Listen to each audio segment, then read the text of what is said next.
अपने बहराए खून राम श्याम का, रगों में अपने बह रहा है खून राम श्याम का, रगों में अपने बहराए खून राम श्याम का। जगत गुरु गोविंद और चक्रवर्ती सेवका, जगत गुरु गोविंद और चक्रवर्ती सेवका, जगत गुरु गोविंद और चक्रवर्ती सेवका, जगत गुरु गोविंद और चक्रवर्ती सेवका।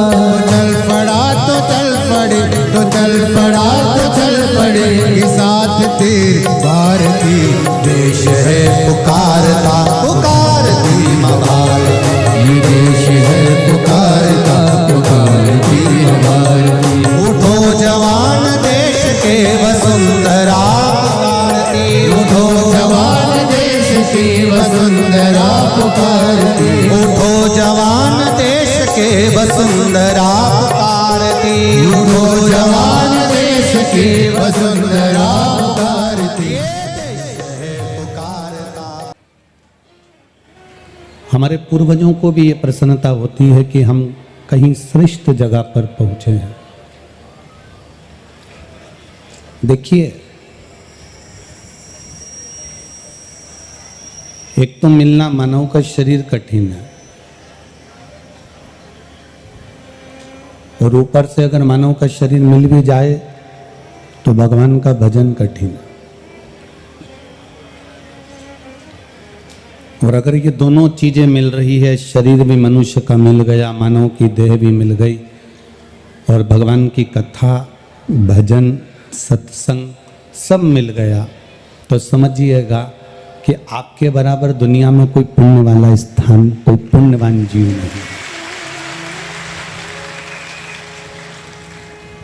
पत्नी, बच्चे,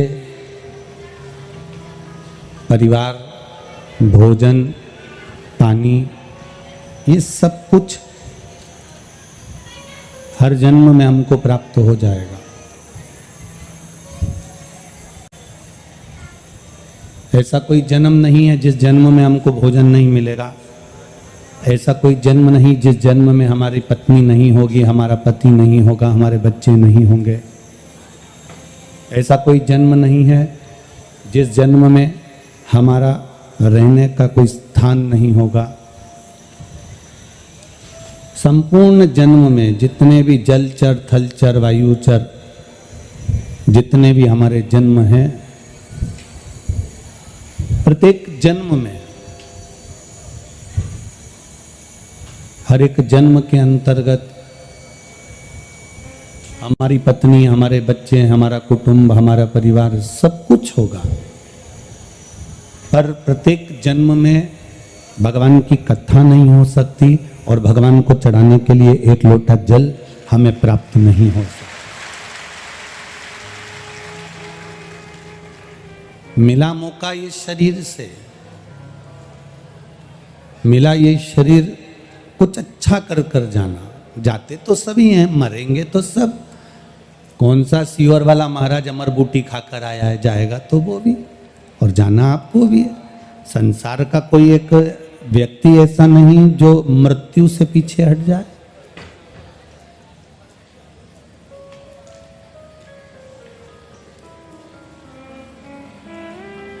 जैसे आपके पड़ोसी आपके पास में रहते हैं, आपके रिश्तेदार आपके पास में रहते हैं, ये पक्का है। जितने शंकर भगवान को जल चढ़ाने वाले हैं, जितना शंकर भगवान का गुणगान करने वाले हैं, जितना शंकर भगवान का स्मरण करने वाले हैं, ये भी कोई साधारण सी भूमि पर निवास नहीं करेंगे, साधारण सी जगह पर नहीं रहेंगे। परिवार वाले भले साथ छोड़ दें, नातेदार रिश्तेदार भले साथ छोड़ दें, कुटुंब कबीले वाले भले साथ छोड़ दें, हमारे अपने हमें भले छोड़ दें, पर जिस महादेव को आपने एक लोटा जल चढ़ाया है, उस महादेव ने आपके हाथ को पकड़ कर रखा है। सब छोड़ देंगे पर मेरा महादेव आपको नहीं छोड़ेगा।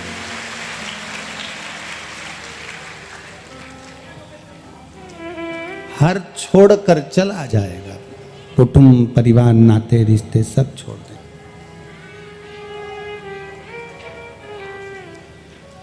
हवन में आहुति में घी डाला जाता है। अब आहुति में घी डालते हैं, हवन में घी डालते हैं, क्यों डालते हैं? तो कहा कि अग्नि प्रकट होती है। तो अग्नि तो केरोसिन का तेल डाल दोगे तो भी प्रकट हो जाएगी। बोलो सही है कि गलत है? मिट्टी का तेल डालोगे, केरोसिन का तेल डालोगे, घासलेट का तेल डालोगे तो क्या अग्नि प्रकट नहीं होगी?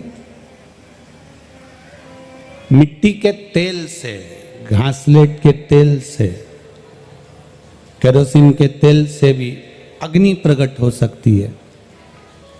पर यज्ञ में, आहुतियों में, हवन में केरोसिन का तेल, मिट्टी का तेल, घासलेट का तेल नहीं डाला जाता, घी डाला जाता है। किस लिए?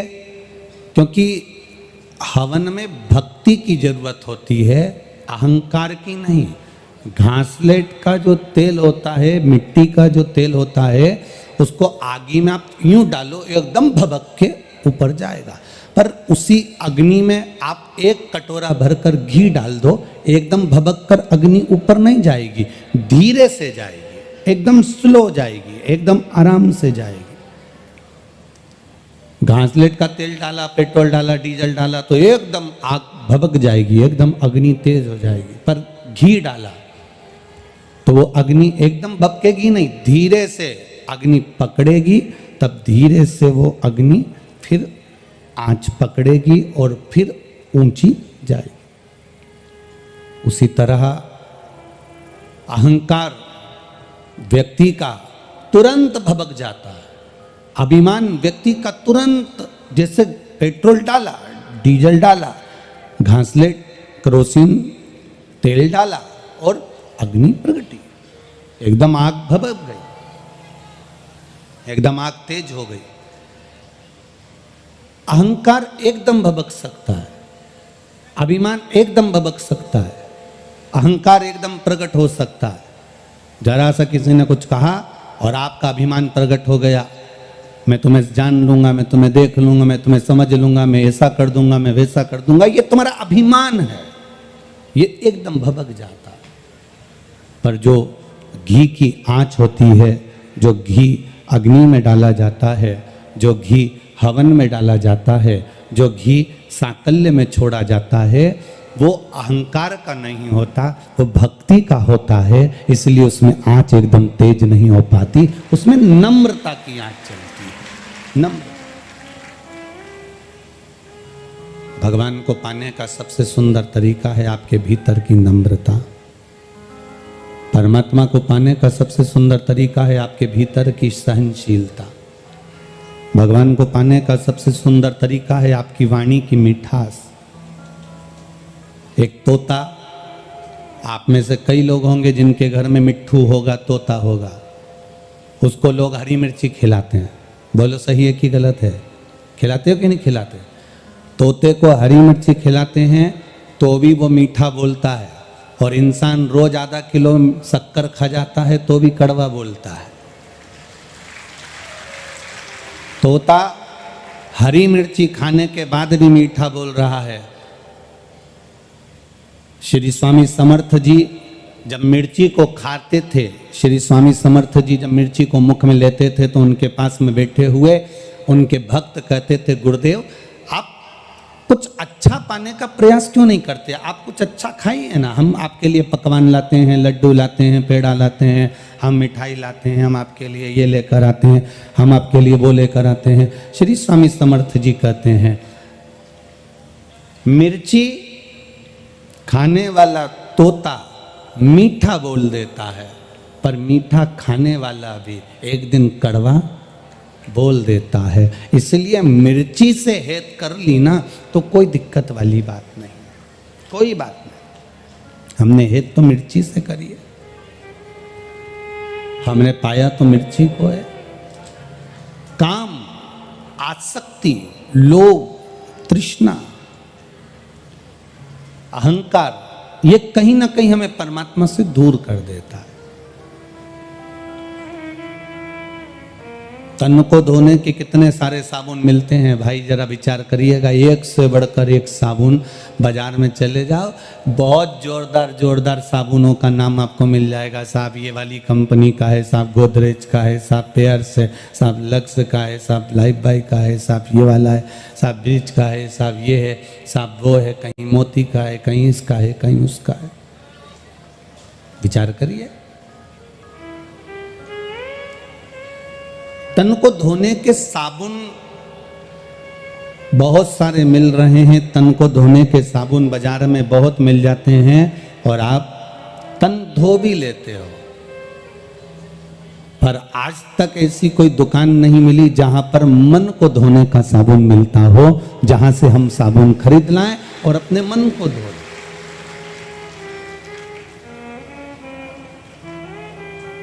हमने महाराष्ट्र की इस भूमि पर एक चीज देखी है, वो कहे बिगन नहीं रहेंगे। महाराष्ट्र के लोग क्या करते हैं, जब बर्तन बहुत काला हो जाता है, मांज कर देख लिया कि बहुत काला हो गया, बहुत घसा उसे, बहुत घसा, पर वो बर्तन उजला ही नहीं हुआ, वो बर्तन साफ ही नहीं हुआ।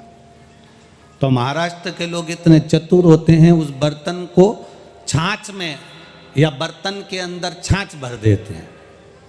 क्या भर दी है? छाछ। छाछ बोलते हो, मई बोलते हो, क्या बोलते हो? छाछ बोलते हो। तो महाराष्ट्र के लोग जो बर्तन ज्यादा काला हो गया, साफ नहीं हो रहा, उसमें छाछ भर देते हैं और थोड़ी देर रख देते हैं। अब बहू कहती है माँ बहुत काला है, माँ कह देती है छाछ भर के रख दे, पड़े रहने दे, 2-4-8 घंटा छाछ भरी रहेगी ना, साफ हो जाएगा। अब बर्तन जब साफ नहीं होता तो उसको छाछ में डुबो दिया जाता है, उसके अंदर छाछ भर दी जाती है। महाराष्ट्र के लोग, महाराष्ट्र के ही नहीं कई जगह पर हमने देखा, जो बर्तन साफ ना हो, जो बर्तन साफ नहीं हो रहा हो, उस बर्तन में लोग छाछ भर देते हैं। उस बर्तन में छाछ भर दिया, अब छाछ भर दिया तो बर्तन को मांजने की जरूरत नहीं है, बस छाछ भरी रहने दो, भरी रहने दो, भरी रहने दो। एक दिन, पूरा दिन, 24 घंटे, 8 घंटे, 10 घंटे तक जब वो छाछ भरी रहेगी तो वो छाछ बर्तन को अपने आप साफ कर देगी। छाछ में खटास होती है, जिस खटास से बर्तन साफ हो जाता है, वो बर्तन एकदम क्लीन हो जाता है। बस हमें भी महाराष्ट्र की भूमि से यह सीखना है, जो बर्तन साफ ना हो उसको छाछ में डुबो के रख दो। उसी तरह अगर हमारा मन संसार में कहीं ना लग रहा हो, अर्थात हम कामी, लोभी, वासनावान, अहंकारी, तृष्णावान, ना जाने कितना कितना बर्तन गंदा हो गया, तो इस बर्तन को भी, इस शरीर को भी, इस मन को भी भगवान के भजन रूपी छाछ में डुबो के रख दो, बर्तन साफ हो जाएगा।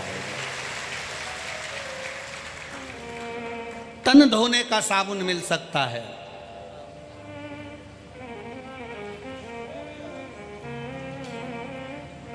आजकल तो साबुन भी खत्म हो गया, साबुन की जगह आजकल बॉडी वॉश आ गए, वो क्या बोलते हैं, सोप आ गया, बॉडी सोप क्या बोलते हैं, वो फेस वॉश भी आ गया हो।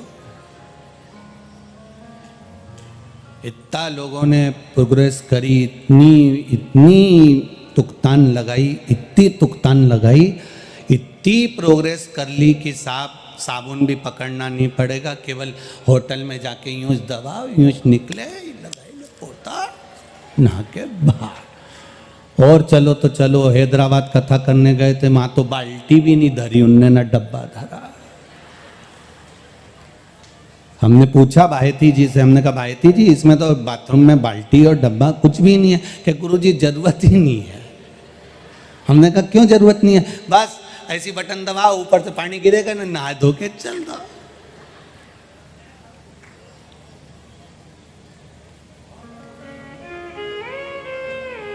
कितनी प्रोग्रेस करी, बहुत उन्नति हमारे राष्ट्र ने करी है, मना नहीं है, पर एक उन्नति इस राष्ट्र की जो पुरानी है उसको अपने जीवन में उतार कर रखना, भगवान की भक्ति, ये उन्नति सबसे पुरानी है, इसका भजन करते हैं। करो भजन।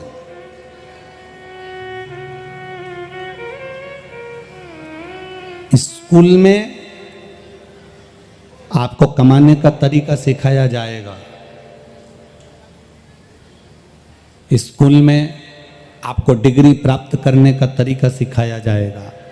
स्कूल में आपको कमाने का तरीका सिखा दिया जाएगा। पर घर के संस्कार, परिवार के संस्कार आपको कमाने का तरीका सिखाएं चाहे ना सिखाएं, पर आपके भीतर अहंकार ना आए, ये घर का, परिवार का संस्कार हमें सिखा देगा कि हमें कैसे रहना, हमें किस तरह से रहना। बहुत लोगों ने उन्नति कर ली, हर जगह पर लोग, बैंक आपको खूब पैसा उधार देने को बैठी है। मकान बना लो, लोन ले लो। बहुत सारे बैठे होंगे, लोन लेके मकान बनाया होगा। गाड़ी लेना है, बोलते जाओ, जम के बोलो, लोन ले लो। शादी करना है, लोन ले लो। लोन से, कर्जे से आप बंगला बना सकते हो। लोन से, कर्जे से आप गाड़ी ले सकते हो। लोन से, कर्जे से आप शादी भी कर सकते हो। लोन से, कर्जे से आप ऐश और आराम की जिंदगी भी जी सकते हो। पर लोन से, कर्जे से आप मन से कभी सुखी नहीं रह सकते, ये निश्चित रखिए। आप भीतर से कभी सुखी नहीं रह पाओगे, टेंशन बना ही रहेगा। देना है, उसका नाम है कर्जा। कर्जे का मतलब पूरा अगर समझेंगे तो कर करके जा, उसका नाम, जम के बोलो जरा, कर्जा।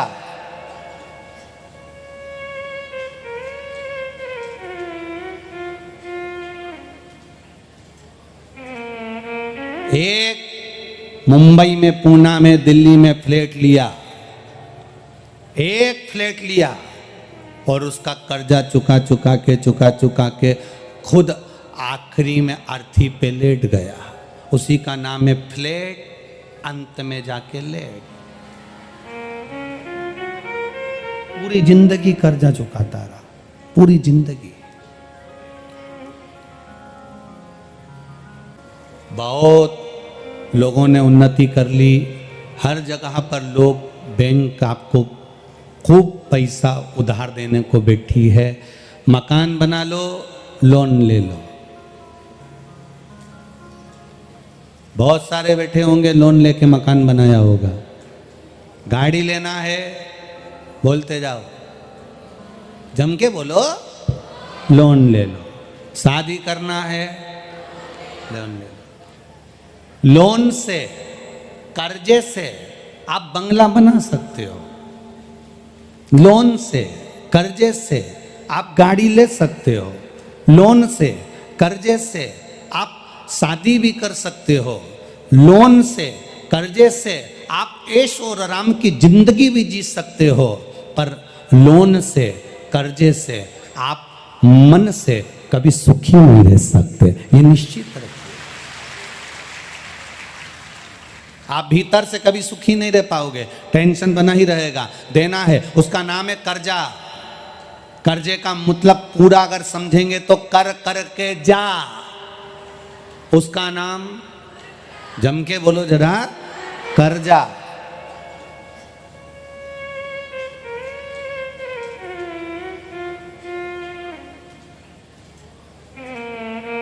एक मुंबई में, पूना में, दिल्ली में फ्लैट लिया, एक फ्लैट लिया और उसका कर्जा चुका के खुद आखिरी में अर्थी पे लेट गया।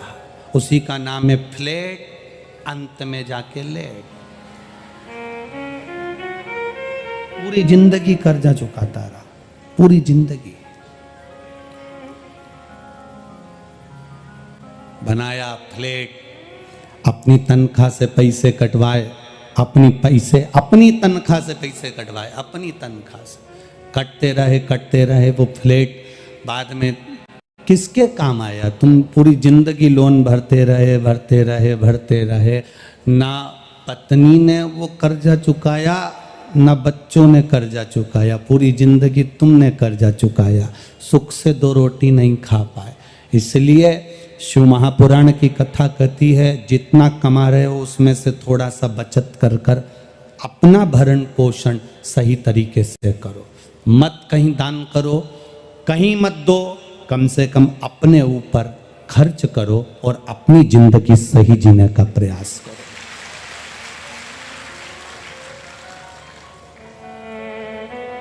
अपना जीवन सही जियो, अपने जीवन को मस्त जीने का प्रयास करो, अपने जीवन को श्रेष्ठ जीने का प्रयास करो। और जब हम अपने जीवन को श्रेष्ठ जीने का प्रयास करेंगे, जब हम अपने जीवन को सही तरीके से जीने का एक प्रयास करेंगे, तो उम्मीद है हमारा वो जीवन अपने आप सार्थक।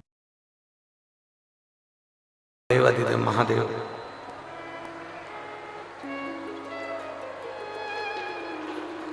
पत्र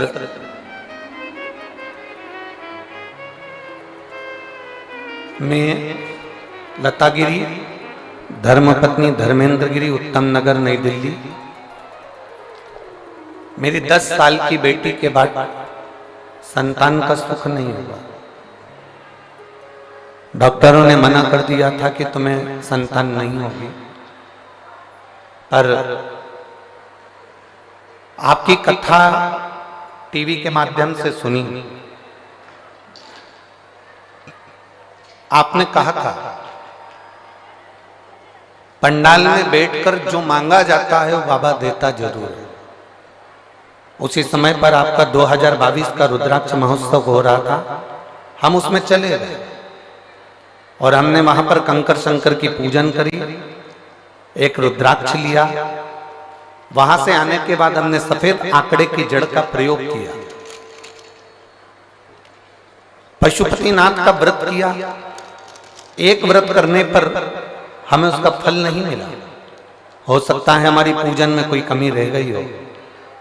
फिर हमने दूसरी बार व्रत किया और जैसा जैसा आपने व्रत में बताया था वो हमने किया। आज बाबा की कृपा, दुनिया के लोग ताना मारते थे कि 10 साल की बेटी हो गई, अब क्या संतान होगी, क्या औलाद होगी। मेरे गर्भ से क्या मुझे बेटा नहीं हो सकता, पुत्र नहीं हो सकता? गुरुदेव आपने कहा है कोई व्रत करो, आराधना करो, पर बाबा के भरोसे करना। और बाबा कभी भी खाली नहीं रखता, देता है तो छप्पर फाड़ कर देता है। और मेरे बाबा ने ऐसी कृपा कर दी गुरुदेव, मैंने 4 बार सफेद आंकड़े की जड़ का प्रयोग करा। 4 बार प्रयोग करने पर भी मेरा गर्भ नहीं ठहरा, पर आपके वचन कभी झूठे नहीं हो सकते, इसलिए मैंने 5वीं बार फिर जड़ बांधी। और 5वीं बार जड़ बांधी तो बाबा की ऐसी कृपा हुई कि मेरे गर्भ से 2 बेटों ने जन्म लिया। मेरे गर्भ से 2 पुत्रों ने जन्म लिया। मैं दोनों को यहां लेकर आई हूं। बाबा को प्रणाम करें।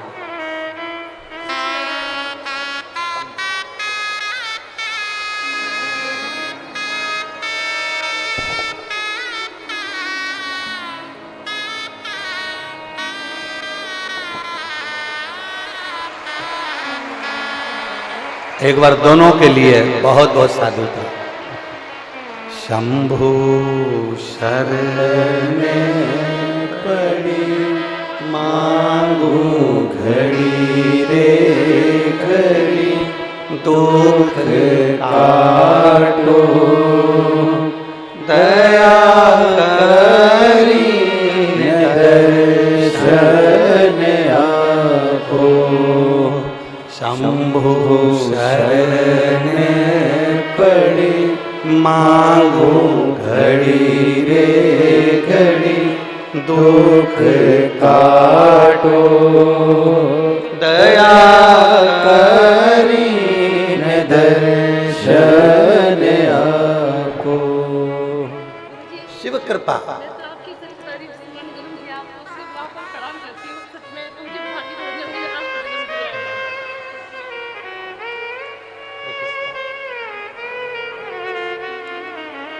किसका?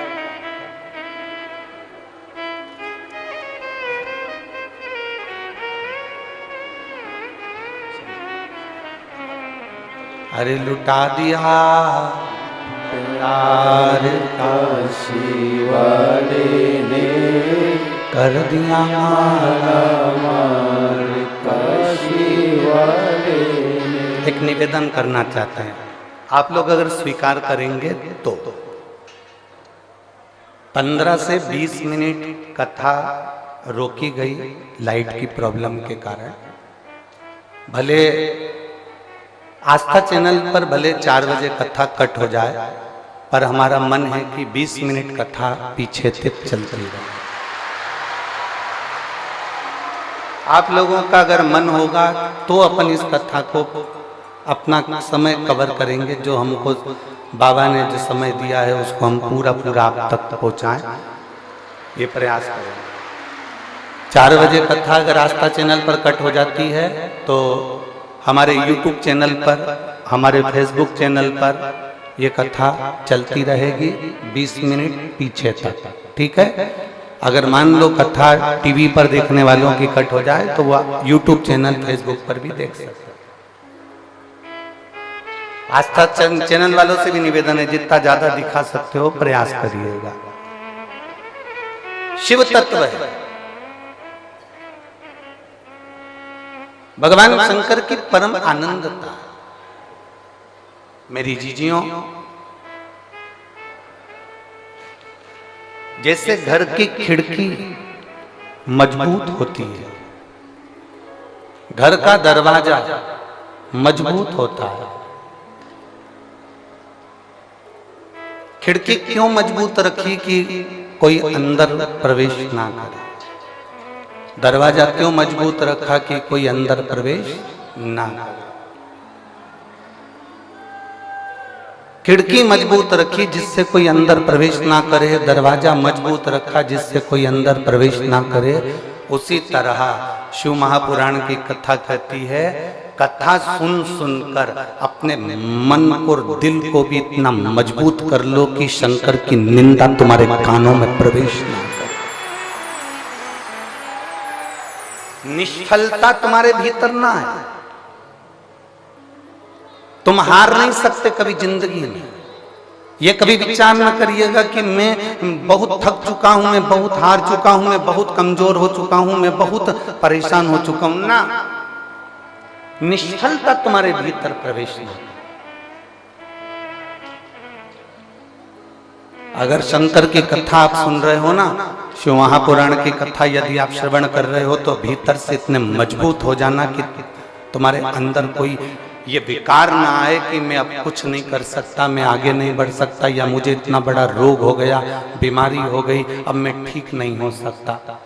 यदि तुम्हारी दृढ़ता पक्की है, तुम्हारा भरोसा पक्का है, तो ऐसी कोई नौकरी नहीं है जो तुम्हें नहीं मिल सकती है, और ऐसी कोई बीमारी नहीं जिसे तुम हरा नहीं सकते।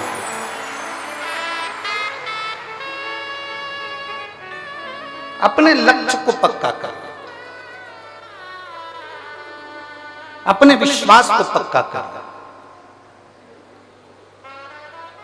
आज कोई कह रहा था कि गुरुजी ये बताइए कि भगवान शंकर के मंदिर की सीढ़ी चढ़ने का फल क्या है, मंदिर में जाने का फल क्या है, मंदिर की चौखट पर जाने का फल क्या है, मंदिर की सीढ़ियां चढ़ने का क्या फल है, शिवालय में जाने का क्या फल है। शिव महापुराण की कथा कहती है कि भगवान शंकर के शिवालय की जितनी सीढ़ियां चढ़ते हैं, जितने कदम चलकर हम भगवान शंकर की कथा तक पहुंचते हैं, जितने कदम चलकर हम भगवान के मंदिर तक पहुंचते हैं, जितने कदम चलकर हम शिवालय तक पहुंचते हैं, जितने कदम चलकर हम भगवान शंकर की पवित्र कथा तक पहुंचते हैं, शिव कथा कहती है उतने उतने मार्ग मेरा भोलेनाथ तुम्हारे लिए खोलता चले जाता है और आपको आगे निकालता चले जाता है। बोल बम का नारा है सारी समस्या का हल। आपकी भक्ति के बल को आप बढ़ाइए, आप अपने विश्वास को दृढ़ बनाइए। एक मां बैठी है, जिसको ताने दे देकर लोगों ने मार दिया। तेरी शादी को 1 साल हो गया, 2 साल हो गया, 3 साल हो गया, 4 साल हो गया, 5 साल हो गया, 6 साल हो गया, 7 साल, 8 साल, 9 साल, 10 साल, 11 साल, 12 साल, 13 साल, 14 साल, 15 साल, 16 साल, 17 साल तेरी शादी को हो गए। 17 वर्ष तक भी उसके घर में औलाद नहीं हुई। तब आखिरी में एक कोई ने मोबाइल पर, व्हाट्सएप पर कोई ने, ये कहीं जा रही थी और बस की सीट के पास में कोई मोबाइल पर कथा देख रहा था। तो इसने कहा भैया ये किसकी कथा है? उसने कहा ये शिव पुराण की कथा है, हम सुनते हैं। जब जब हमने मोबाइल पर सुनी चाहे टीवी पर सुनी, भगवान ने हमारी सुनी। तो कहा मेरे घर में 17-18 साल हो गए, औलाद नहीं है, तो क्या मुझे भगवान औलाद दे देगा? तो उसने कहा अगर तू टीवी के सामने आसन लगाकर बैठकर दिल से कथा सुनेगी तो 18 क्या 20 साल बाद भी औलाद हो जाएगी, पक्का है। और उसको 18 साल के बाद में औलाद हुई। कहीं बैठी हो 17-18 साल के बाद में औलाद हुई, हम पत्र ढूंढेंगे उससे अच्छा। अगर कहीं बैठी हो तो हाथ हिला सकती। 17 साल के बाद, 18 साल के बाद उसको औलाद हुई। अगर कहीं बैठी हो तो हाथ हिला सकते। और बच्चों को अगर लेकर आई हो तो यहां ला सकती हो। उसका पत्र हम ढूंढेंगे, टाइम लगेगा। शिव कथा कहती है, शिव महापुराण की कथा कह रहे, शिव तत्व कह रहा है। आपका भरोसा, आपकी दृढ़ता, आपका विश्वास,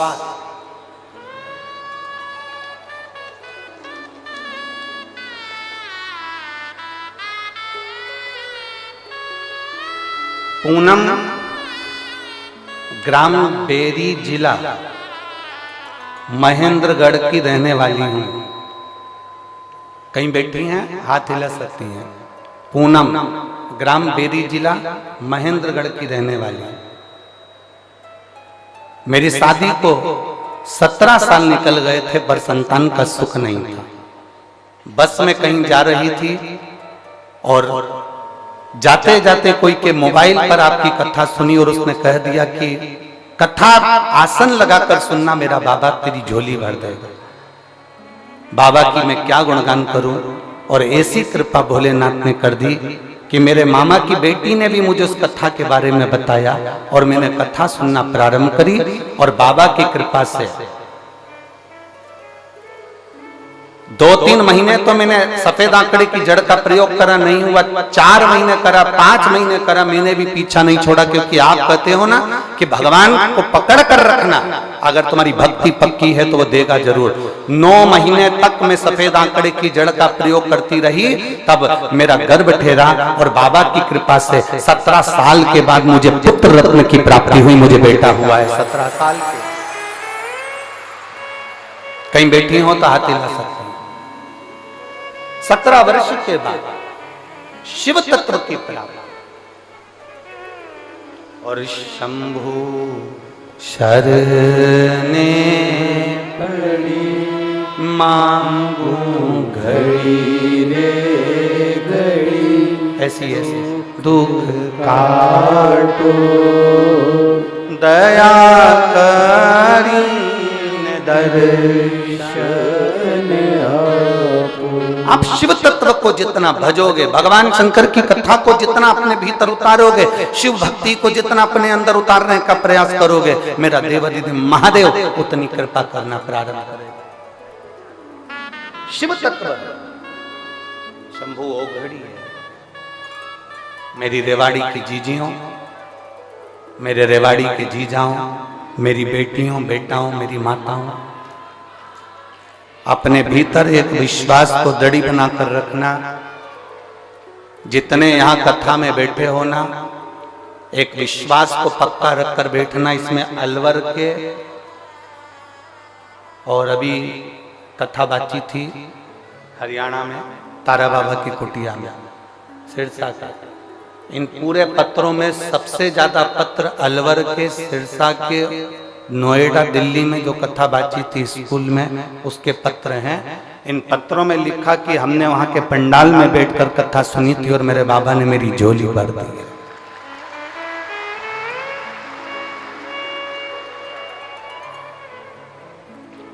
कितना विश्वास लेकर लोग कथा में आते होंगे। एम्बुलेंस लगा लगा कर लोग अपने अपने घर के जीवों को, जो बीमार है, बहुत तकलीफ में है, वो भी कथा सुन रहे हैं। शायद रेवाड़ी में ऐसा नजारा कभी नहीं देखा होगा जिस नजारे का दर्शन आप यहाँ सुनील जी के इस पवित्र प्रयास से आप देख रहे हैं। और मैं सुनील जी आपको धन्यवाद देता हूं कि इसमें से कई जीजियां मेरी ऐसी हैं, कई माताएं, कई भाई ऐसे हैं जो कहीं बाहर जाकर कथा नहीं सुन पाए थे।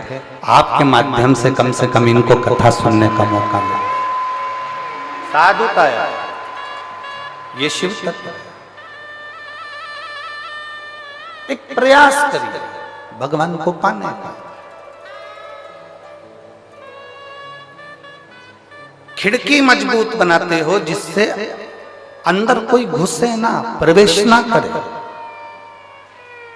दरवाजा मजबूत लगाते हो जिससे अंदर प्रवेश ना करे। उसी तरह अपने मन को, अपनी दृढ़ता को, अपने विश्वास को भी इतना मजबूत बनाना कि मैं हार नहीं सकती। मेरे साथ में मेरा देव अधिदेव महादेव है, वो मुझे जिता कर माना, मैं हारूंगी नहीं।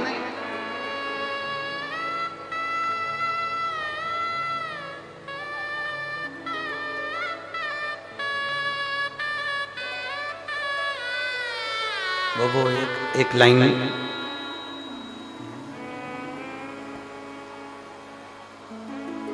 रिश्ता तेरा मेरा सबसे है प्यारा, रिश्ता तेरा मेरा सबसे है प्यारा, रिश्ता तेरा मेरा सबसे है प्यारा, रिश्ता तेरा मेरा सबसे है प्यारा। तू मेरा बाबा, मैं हूँ तेरा लाला, मैं हूँ तेरा लाला। तू मेरा बाबा, मैं हूँ तेरा लाला, मैं हूँ तेरा लाला। तू मेरा बाबा, मैं हूँ तेरा लाला, मैं हूँ तेरा लाला। तू मेरा बाबा, मैं हूँ तेरा लाला, मैं हूँ तेरा। एक संबंध परमात्मा से जोड़ो, एक रिश्ता भगवान से जोड़ो।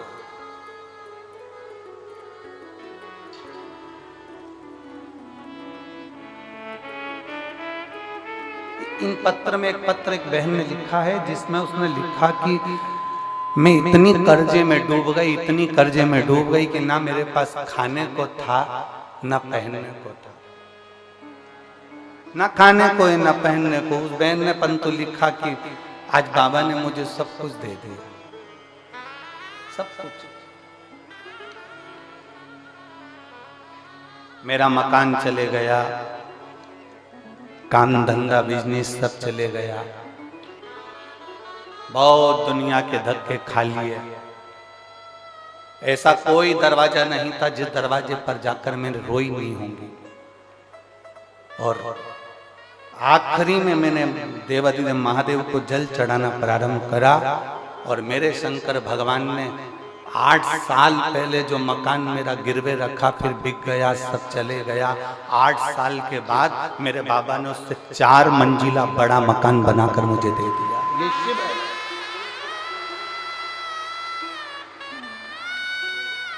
उसने अपने मकान का फोटो तक लगाया।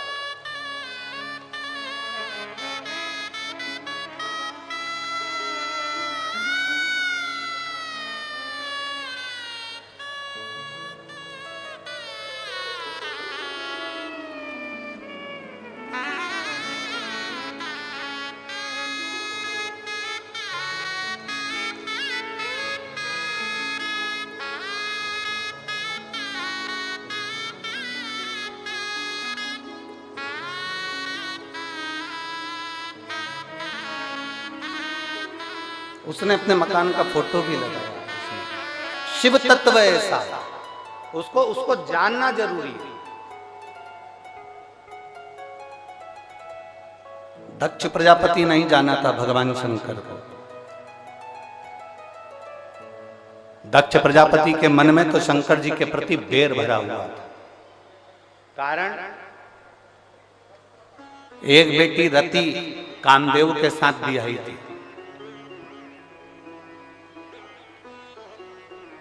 कई कन्या चंद्रदेव के साथ में ब्याही थी, कई कन्या ऋषिवरों के साथ ब्याही थी। केवल एक माता सती ऐसी थी जो भगवान शंकर के साथ ब्याही थी। कामदेव के यहाँ रहने के लिए सुंदर भवन था, ऋषियों के यहाँ रहने के लिए सुंदर भवन था, चंद्रदेव के यहाँ रहने के लिए सुंदर भवन था, पर सती जहां रह रही थी वो सुंदर भवन नहीं था। कैलाश पर्वत वो सुंदर भवन नहीं है, कैलाश पर्वत एकदम खुला वीरान।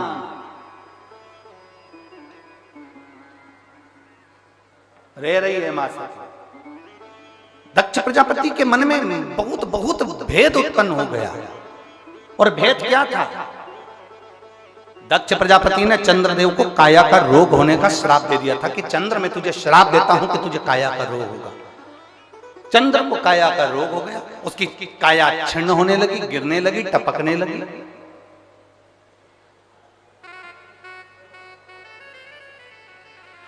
जब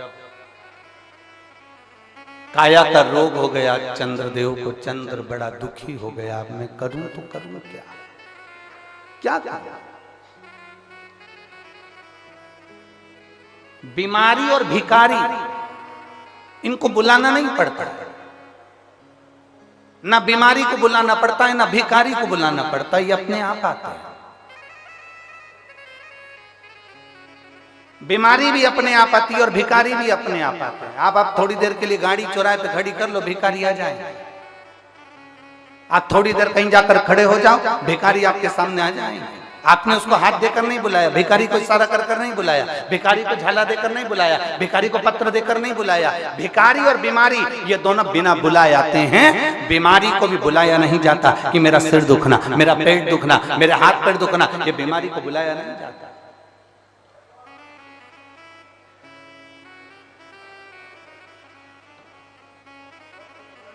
आज एक बहन कह रही थी कि गुरुजी, वो अभी की बात कहे, गुरुजी सिर की गोली अलग होती है, पेड़ दुखने की गोली अलग होती है, पेट दुखने की गोली अलग होती है, थायराइड की गोली अलग होती है, बीपी शुगर की गोली अलग होती है, और आप तो कहते हो सारी समस्या का हल एक लोटा जल। सबकी गोली अलग है और आपने एक ही गोली कर दी। तो हमने उससे कहा, देखो पहले पूर्व समय का अंदाजा लगा कर बैठी है। पुराने समय में घुटने के डॉक्टर अलग नहीं होते थे, फेफड़े के डॉक्टर अलग नहीं होते थे, आंख के डॉक्टर अलग नहीं होते थे, सिर के डॉक्टर अलग नहीं होते थे। गांव में, शहर में एक डॉक्टर होता था, वो एक हॉस्पिटल में एक डॉक्टर रहता था और वो एक डॉक्टर सारी रोग का इलाज कर देता था। उसी तरह से मेरे शंकर महामृत्युंजय कहलाते हैं, वो सारा रोग का एक बार में। अकाल मृत्यु वो मरे जो काम करे चंडाल का, काल उसका क्या बिगाड़े जो भक्त हो महा काल का। जो शंकर की आराधना करने वाला, शिव की स्तुति करने वाला, शंकर का अनुमोदन करने वाला, शिव स्मरण में डूबने वाला, उसका इलाज मेरा भोलेनाथ जानकर कर देता है।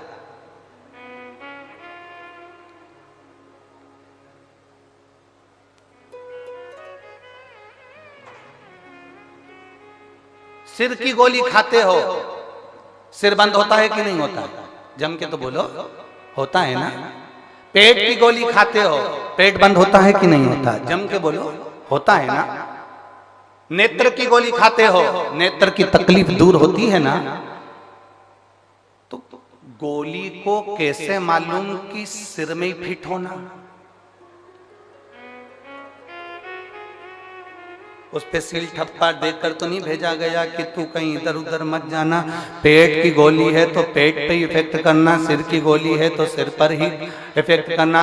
आप गोरी को कैसे मालूम होता है कि पैर दुखने की है तो पैर पर असर करेगी, हाथ दुखने की है तो हाथ पर असर करेगी, किडनी की है तो किडनी पर असर करेगी, लीवर की है तो लीवर पर असर करेगी, थायराइड की है तो थायराइड पर असर करेगी, और सिर दर्द की है तो सिर दर्द पर असर करेगी। गोली को खाया जाता है, वो पेट में जाती है और जिस चीज में तकलीफ होती है वहां वो असर करना प्रारंभ करती है। शंकर भगवान पर चढ़ा हुआ जल तुम जब रोज पीते हो, तुम्हारी इंद्रियों में जहां जहां तकलीफ होती है मेरा महादेव वहां स्वयं आकर उसको अच्छा करना प्रारंभ कर देता है, श्रेष्ठ करना प्रारंभ कर देता है। यहां अपन लोग स्तुति गाते हैं, भोला दुख काटो। इस स्तुति में हमने कभी ये नहीं कहा कि बाबा मेरा सिर दुख रहा, कि पांव दुख रहा, कि हाथ दुख रहा। हमने एक ही बात कही, भोला सब दुख काटो ओ भोला सब दुख काटो। शिव शंकर जपो तेरी माला, भोले बाबा जपो तेरी माला, भोला सब दुख काटो ओ भोला सब दुख काटो। हमने स्तुति में गाया, बाबा मेरा सब दुख काट दीजिए, बाबा मेरी सब तकलीफें काट दीजिए। एक दुख नहीं जिंदगी में, ना जाने कितने दुख हैं, कितने दुख। सबकी अपनी अपनी तकलीफें हैं, सबका अपना अपना कष्ट है, सबकी अपनी अपनी बीमारियां हैं, सबका अपना अपना रोग है, सबका।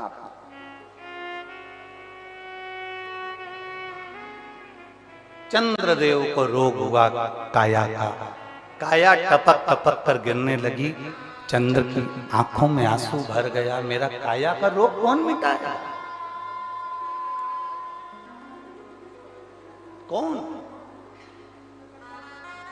श्राप किसने दिया था? किसने श्राप दिया था चंद्र को? दक्ष प्रजापति, स्वयं के ससुर ने, स्वयं के ससुर ने श्राप दिया।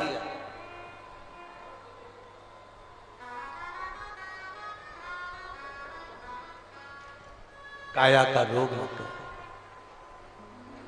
अब इसको मिटाएगा तो मिटाएगा कौन? कौन मिटाएगा?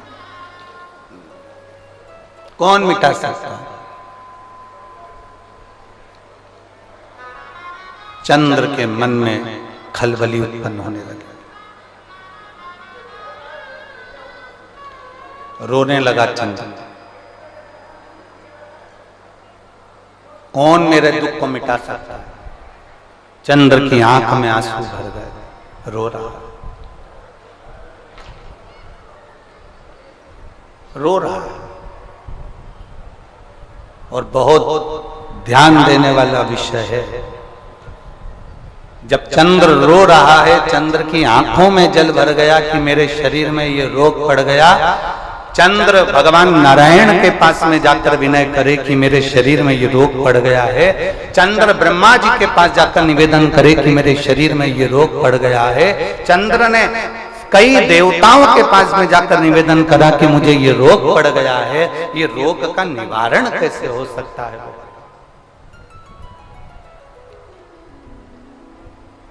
इस रोग का निवारण कैसे? इस रोग से मुक्ति कैसे?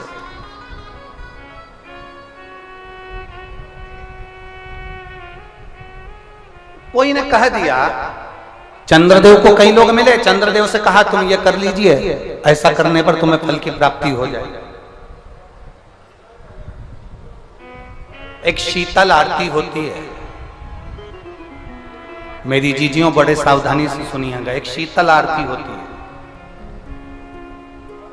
कभी अगर तुम्हारे जीवन में अगर कभी तुमको ऐसा लगे कि रोग बड़ा भारी हो चुका है और बहुत भारी रोग मुझे घेरता जा रहा है, या डॉक्टर को दिखाने जा रहे हो और तुम्हें ऐसा लग रहा है कि डॉक्टर कोई बड़ी बीमारी बताएगा, तो उस समय पर शीतल आरती का प्रयोग करें। एक पुष्प हाथ की हथेली में रख लीजिए, एक पुष्प हाथ की हथेली में रख लीजिए, और यहां तक शास्त्र कहता है अगर हो सके तो आंकड़े का अगर पुष्प मिल जाए, तुम्हारे यहां क्या बोलते हैं उसको, मंदार का फूल, आंकड़े का फूल, अकौए का फूल, जो शंकर भगवान पे चढ़ता है, छोटा सा होता है, घुंघरू जैसा होता है वो, उसको तुम्हारे यहाँ क्या बोलते हैं हरियाणा में? आंख का ही पुष्प बोलते हैं। आंख का पुष्प मिल जाए तो ज्यादा अच्छा है। अब उसमें चाहे सफेद हो, चाहे नीला हो, चाहे गुलाबी हो, जैसा भी हो, हाथ में रखने के बाद हाथ में एक लोटा जल, भगवान शंकर के शिवालय में जब आप प्रवेश करें और प्रवेश करते समय भगवान के सम्मुख में, जब भगवान शंकर के साक्षी में जब पहुंचे, आपके सामने पूजन में कोई भी सामग्री नहीं है, आपके पास में न दिया है, ना बाती है, ना गर्भवती है, ना चंदन है, ना कपूर है, ना कोई सामग्री है, केवल एक आंख का पुष्प और एक लोटा जल आपके पास में है। शिवालय में पहुंचकर शीतल आरती का प्रयोग करो। 11 बार भगवान शंकर के 11 रुद्रों का स्मरण कर कर जब 11 बार शंकर के शिवलिंग के ऊपर से नीचे तक वो कलश को जब घुमाया जाता है, और घुमाने के बाद वो आग का जो पुष्प है वो अशोक सुंदरी वाली जगह पर समर्पित कर कर भगवान शंकर को जो जल चढ़ाया जाता है, जो जल समर्पित किया जाता है, डॉक्टर भले तुमसे कह रहा हो कि तुम्हें बड़ी बीमारी के चांस हैं, आप जाकर एक बार चेक कराना, तुम्हें वो बड़ी बीमारी निकलेगी ही नहीं, उस रोग से तुम मुक्त हो। इसको शीतल आरती का प्रयोग किया गया। ये शीतल आरती, इसको शीतल आरती कहा। शिव की प्राप्ति का, एक रोग से मुक्त होने का। अब आपसे कोई कहे कि ये शीतल आरती का प्रयोग सबसे पहले किसने करा, तो आपको ध्यान लगाना है इस प्रयोग को। सोमनाथ जी की कथा का स्मरण करिएगा, सोमेश्वर की कथा का स्मरण करिएगा। आप स्कंद पुराण में, शिव महापुराण में सोमनाथ जी की कथा का स्मरण करिएगा। चंद्रदेव को काया का रोग हो गया, रोग इतना भारी था, चंद्र समझ नहीं पा रहे थे मैं करूं क्या। जब देव ऋषि नारद के पास पहुंच गए, नारद जी ने कहा एक पार्थिव शिवलिंग का निर्माण करो, बालू के शिवलिंग का निर्माण करो, और समुद्र का ही जल भगवान शंकर को उनके आनंद से आरती कर कर उनको चढ़ाने का प्रयास करो। और शिव ने ऐसी कृपा कर दी कि चंद्र के पास आकर भगवान शंकर ने कह दिया, चंद्र मैं तुझे वर देता हूं, तेरा काया का रोग समाप्त होगा, ये मेरा वर है, क्योंकि तूने मेरे शीतल आरती का प्रयोग किया।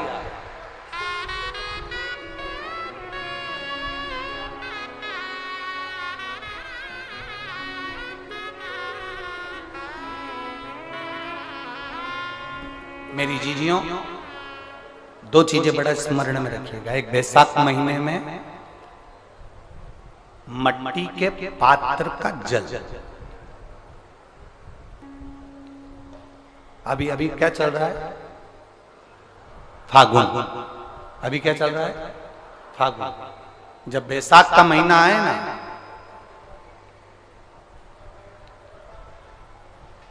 जितने यहां बैठे और जितने आस्था चैनल पर सुन रहे हो, जितने फेसबुक यूट्यूब पर कथा श्रवण कर रहे हैं, जितने मोबाइलों पर देख रहे हैं, प्रयास करना, बैसाख के महीने में मिट्टी के पात्र में जो रात्रि भर जल रखा हो, मिट्टी के पात्र में, अगर आपके पास में घड़ा हो, हंडा हो, नी हो, तो दिया हो, दीपक हो, कुल्लड़ हो, कोई भी तुम्हारे पास में जो मिट्टी का पात्र, उसमें जल भरना। वो जल बैसाख के महीने की किसी भी सोमवार के दिन, किसी भी सोमवार के दिन, बैसाख महीने या किसी प्रदोष के दिन, या बैसाख महीने के शिवरात्रि के दिन, वो मिट्टी के पात्र का जल अपने घर के प्रत्येक व्यक्ति का स्पर्श कराकर उस मिट्टी के पात्र के जल को तांबे के पात्र में डाल लीजिए और घर के प्रत्येक व्यक्ति का स्पर्श करा लीजिए और शंकर भगवान पर कुंदकेश्वर महादेव के नाम से समर्पित करिए। कुंदकेश्वर महादेव, कभी जीवन में पीछे पलट कर देखने की जरूरत नहीं पड़ेगी, आप उन्नति की सीढ़ी की ओर बढ़ते चले जाओ।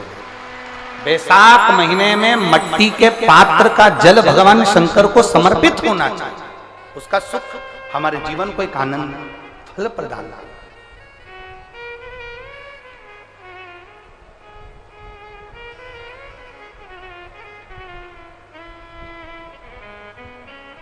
जैसे कहते हैं ना, कोई अच्छा मिले ना मिले, धन मिलने से कोई भाग्यशाली नहीं होता, सत्ता मिलने से कोई भाग्यशाली नहीं होता, वैभव मिलने से कोई भाग्यशाली नहीं होता। महाराज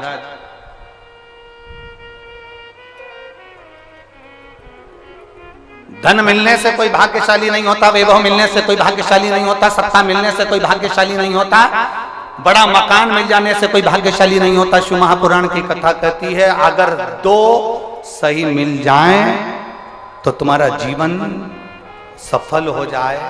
एक गुरु सही मिल जाए और दूसरी घरवाली सही मिल जाए तो तुम्हारी जिंदगी स्वर्ग।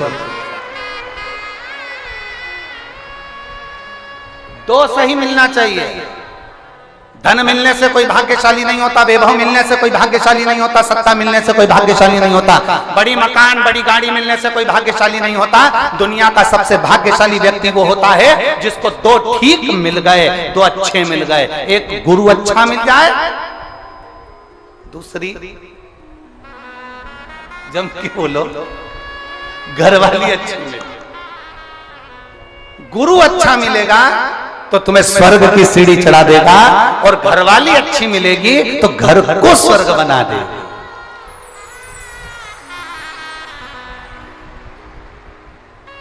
और इसमें से भी गुरु भले पीछे रह जाए, पर जगदम्बा घरवाली भगवान से प्रार्थना करना ऐसी मिले जो मेरे अनुकूल हो, प्रतिकूल नहीं, अनुकूल। एक पति की पत्नी अनुकूल नहीं थी, प्रतिकूल थी। पति उससे कहता था आलू की सब्जी बना ले, वो बैंगन की बनाती थी। पति उससे कहता आज तू पीली साड़ी पहनना, वो नीली पहनती थी। पति उससे कहता कि देख चाय बनाना, तो वो कॉफी बनाती थी। इतनी प्रतिकूल, अनुकूल थी नहीं, बिल्कुल उल्टा चलती थी, बिल्कुल उल्टा। एक दिन पति को बड़ा दुख हुआ और पति ने अपने गुरुजी से कहा, गुरुदेव 16 श्राद्ध का समय आ रहा है, श्राद्ध पक्ष आ रहा है, गुरुदेव मेरे पिताजी का श्राद्ध आ रहा है। मैं अपनी पत्नी को बोलता हूं पर वो श्राद्ध नहीं करने देती है क्योंकि उल्टा चलती है, मैं क्या करूं? गुरुजी ने कहा एक काम कर, अभी तक वो उल्टा चलती थी, अब की बार तू उल्टा चल।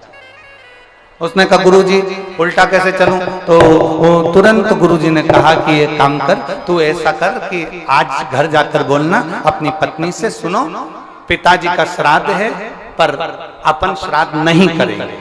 अभी तक बोलती थी करेंगे, अब बोलना नहीं करेंगे। उसने कहा ठीक है, ऐसा बोल दूंगा।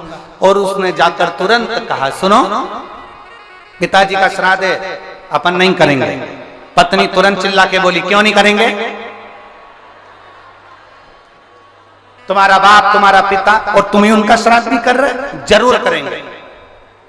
अब पति ने मन में सोचा गुरुजी तो गुरुजी है, कितना बड़ा ज्ञान दे दिया भाई, कितना बड़ा। और गुरुजी ने कहा था जो जो तुझे करवाना है उसके लिए उल्टा चलना। इतने में इसने कहा सुनो श्राद्ध करेंगे तुम कह रही हो तो, पर पंडित को भोजन नहीं कराएंगे। इतने में पत्नी जूड़ा बांधती बांधती बोली क्यों नहीं कराएंगे? इतनी सारी प्रॉपर्टी का छाती पे बांध के ले जाओगे, 100 बामन को जिमाएंगे जा। पति ने सोचा आज तक एक नहीं जिमाया और आज 100 बामन जिमा रही है। पति ने कहा ब्राह्मण को जिमा देंगे तेरे कहने पर दक्षिणा नहीं देंगे। कैसे नहीं दोगे? सबको सोने की अंगूठी देंगे। पति बड़ा प्रसन्न, अब पंडित जी आ गए, श्राद्ध करने लगे, पिंडदान बनाया, पिंड करवाया। पंडित जी ने कहा ये पिंड ले जाकर अच्छी गंगा जी की नदी में, पानी में इसका विसर्जन करो। पत्नी ने पति से पूछा कहाँ जा रहे हो? पति तिल्ला कर बोला पिताजी के पिंड को नदी में विसर्जन करने जा रहा हूं। इतने में पत्नी चिल्ला कर बोली तुम्हारे बाप ने कौन सा अच्छा काम किया था जो नदी में विसर्जन करने जा रहा हो? गटर में पटक दो। अब यहां पर उसको उल्टा बोलना था कि पिंड को गटर में पटकने जा रहा हूं, तो पत्नी बोलती नदी में विसर्जन करो। अब इसने कहा नदी में विसर्जन करो, तो इसने गटर में पटकवा दिया। बड़ा दुखी हुआ, सारा करा धरा पे पानी फिर गया। गुरुजी के पास गया, गुरुदेव गुरुदेव कुछ तो करो कि मेरी पत्नी से मेरा पीछा छूट जाए। गुरुजी ने कहा ऐसे पीछा नहीं छूटने वाला, एक काम कर तू गंगा नहाने हरिद्वार चले। हरिद्वार चले जा तो इससे पत्नी से पीछा छूट जाएगा। क्यों नहीं छूटेगा? पत्नी से भी कह देना कि हरिद्वार जाने का मना करना उसको, तू मना करेगा तो वो जाएगी। बस उल्टा उल्टा करते जाना, मैं तुझे समझा के भेज रहा हूं वैसा करना। उसने गुरुजी ने जैसा समझाया वैसे ही करा। घर पहुंचा, पत्नी से बोला सुनो पूरे गांव के लोग, पूरे रेवाड़ी के लोग हरिद्वार जा रहे हैं, अपन नहीं जाएंगे क्योंकि अपने पास टाइम नहीं है। पत्नी बोली कैसे नहीं जाएंगे, 40 साल शादी के हो गए, आज तक कहीं घुमाने नहीं ले गए, चलो मेरे साथ हरिद्वार। पत्नी हरिद्वार ले गई पति को।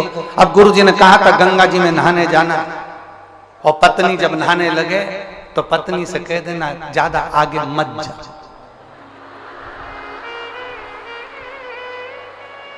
बस इतना ध्यान रखना।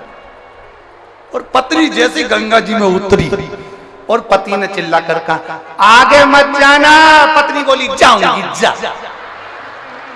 और जो आगे गई और पानी में बह गई। इसने जेब में से नारियल निकाला, गंगा मैया ले जा, गंगा मैया ले जा, गंगा मैया ले जा। इतने में गुरुजी भी समझदार थे। गुरुजी को मालूम है कि पत्नी बहुत तेज है, गंगा जी में चेन पड़ी रहती है, चेन को पकड़ लेगी, और पत्नी ने चेन पकड़ ली।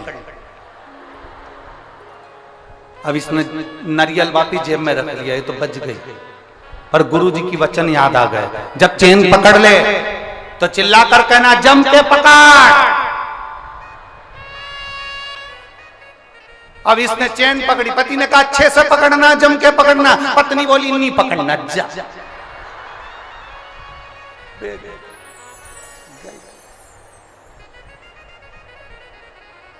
हरिद्वार में बही, बंगाल में निकली। कहीं कहीं की ऐसा हो उल्टी चलती है। तो यहाँ शास्त्र कह रहा है कि बहुत सारा धन होने से कोई भाग्यशाली नहीं होता, बहुत सारी सत्ता होने से कोई भाग्यशाली नहीं होता, बहुत सारा वैभव होने से कोई भाग्यशाली नहीं होता। शिव महापुराण की कथा कहती है गुरु और एक घर वाली अगर अच्छी मिल जाए तो समझ लो गुरु तुम्हें स्वर्ग की सीढ़ी चढ़ा देता है और घर वाली घर को स्वर्ग बना देती है। ऐसा प्रभु की प्रीत बड़ी। चंद्र शीतल आरती चंद्र कर रहा है, शीतल और कर्पूर गौरम करुणावतारम संसार सारम भुजगे।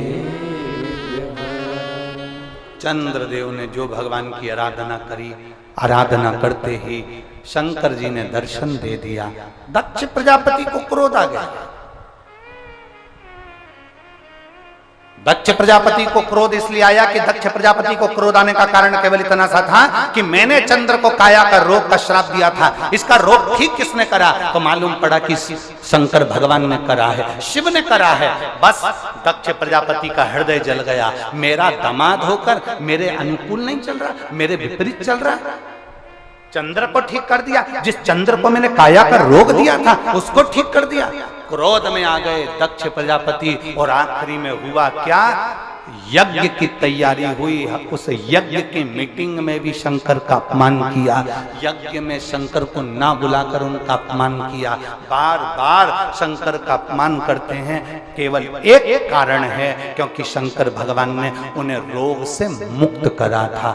मेरे शिव जी को इसका कोई फर्क नहीं पड़ता, दुनिया के लोग कितना भी ताना दें, दुनिया के लोग कितनी भी गाली दें, दुनिया के लोग कितना भी अपशब्द कहें, दुनिया के लोग कितना भी आड़ा टेढ़ा बोलें, शिव महापुराण की कथा कहती है, अगर आपने अपने दिल से शंकर भगवान को पुकारा है तो सारी दुनिया तुमको दुख देने वाली होगी और मेरा महादेव दुख से निवारण करने वाला है।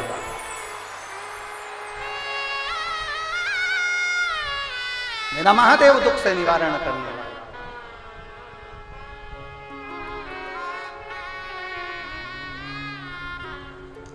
शिव कथा कर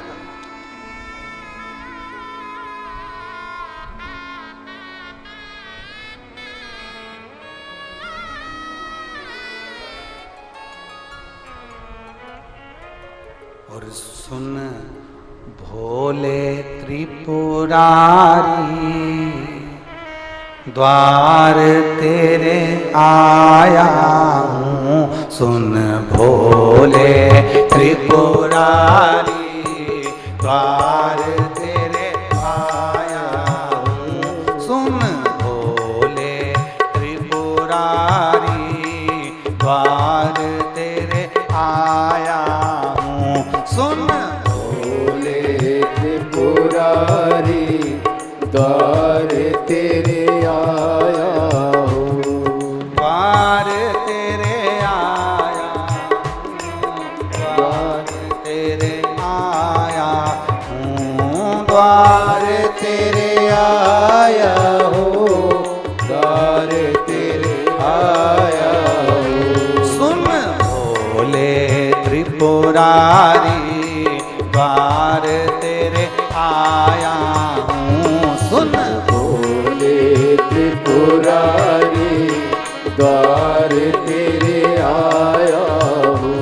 भर दे झोली खाली, द्वार तेरे आया हूँ। भर दे झोली खाली, द्वार तेरे आया हूँ। भर दे झोली खाली, द्वार तेरे आया हूँ। भर दे झोली खाली, द्वार तेरे आया हूँ। पीछे वाले भी दोनों हाथों से बड़े प्रेम से।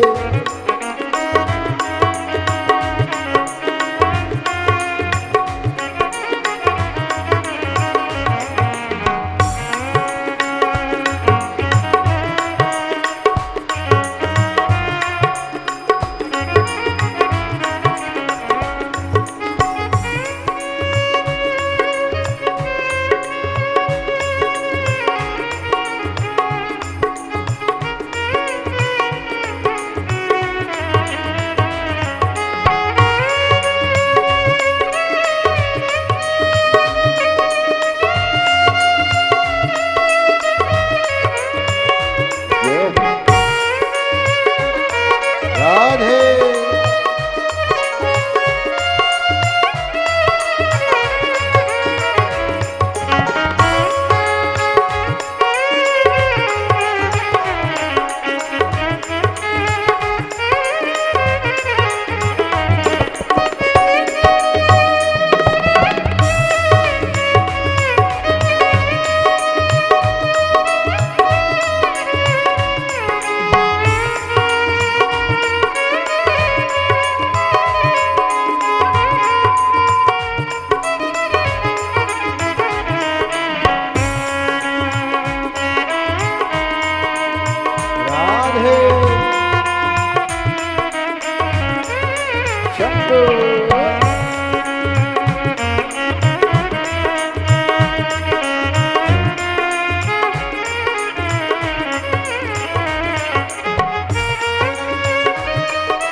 तेरी काशी में गंगा गंगा बहती है, तेरी काशी में गंगा बहती है, ओ तेरी काशी में गंगा बहती है, तेरी काशी में गंगा बहती है। लाज राखो ओ लाज राखो, लाज राखो त्रिपुरारी, द्वार तेरे आया हूँ।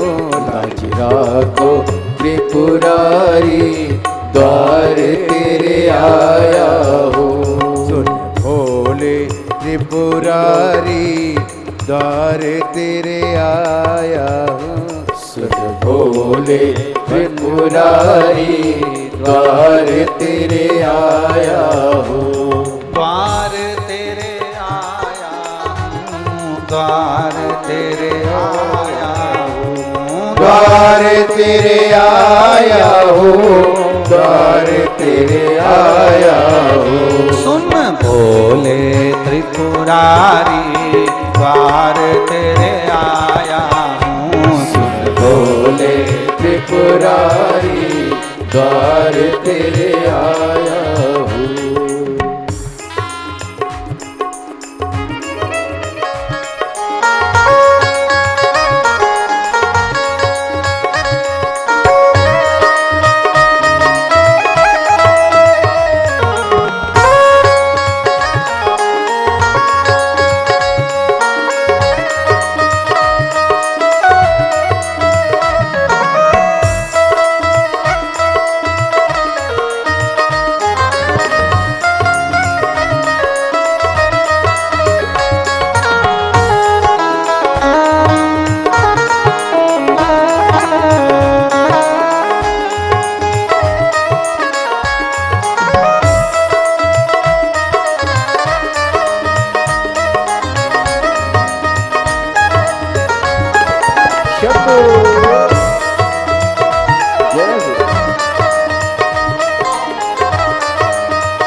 उज्जैन नगर की राजा होकर, उज्जैन नगर के राजा होकर, उज्जैन नगर की राजा होकर, उज्जैन नगर के राजा हो। लाज राखो ओ लाज राखो, लाज राखो त्रिपुरारी, द्वार तेरे आया हो। त्रिपुरारी, द्वार तेरे आया हो। ओ द्वार तिहारे आया हूँ, शरण तिहारे आया हूँ। ओ द्वार तिहारे आया हूँ, शरण तिहारे आया हूँ। भोले भंडारी, द्वार तेरे आया हूँ। भोले भंडारी, द्वार तेरे आया हो।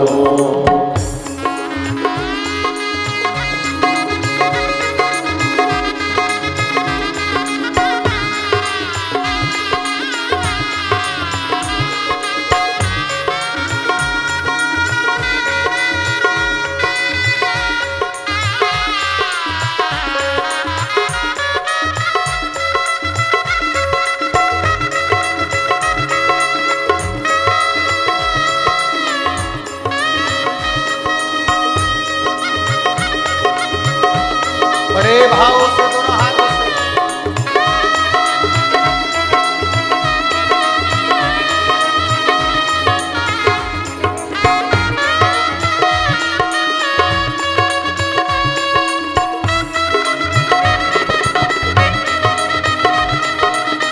राधे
दक्ष राजा ने यज्ञ रचाया, ओ दक्ष राजा ने यज्ञ रचाया, ओ दक्ष राजा ने यज्ञ रचाया, ओ दक्ष राजा ने यज्ञ रचाया।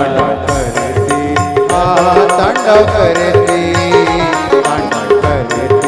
त्रिपुरारी द्वार तेरे आया, तांडव करते त्रिपुरारी द्वार तेरे आया, सुन भोले त्रिपुरारी द्वार तेरे आया, सुन भोले त्रिपुरारी द्वार तेरे आया, ओ द्वार तेरे आया, प्रभु द्वार तेरे आया, ओ द्वार तेरे आया, द्वार तेरे आया, ओ द्वार तेरे आया, प्रभु द्वार तेरे आया, ओ द्वार तेरे आया, द्वार तेरे आया। सुन भोले, सुन भोले, भोले, सुन भोले, सुन भोले त्रिपुरारी द्वार तेरे आया, सुन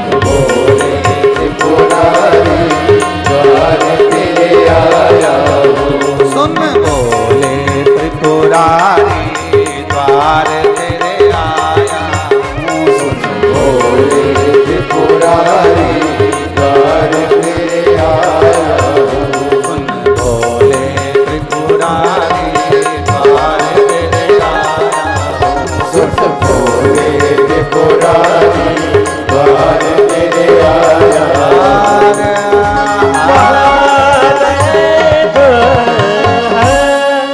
अपने स्थान पर बैठकर भगवान शिव जी से अपने मन की बात बड़े भाव के साथ दिल से, हृदय से, भाव से कहिए। जहाँ जगह मिले वहाँ बैठकर भगवान शिव से अपने मन की बात बड़े भाव के साथ कहिए।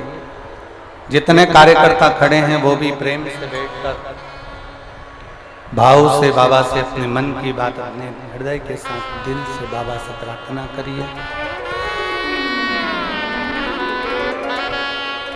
बार बार ये मौका नहीं लगता बाबा से अपने मन की बात कहने का। जिसको आता है वो साथ में बोलेंगे। शिव महापुराण के मूल मंत्र का स्मरण करें।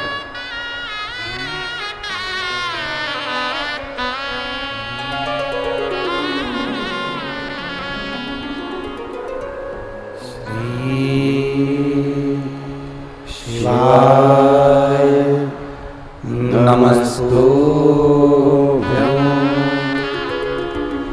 श्री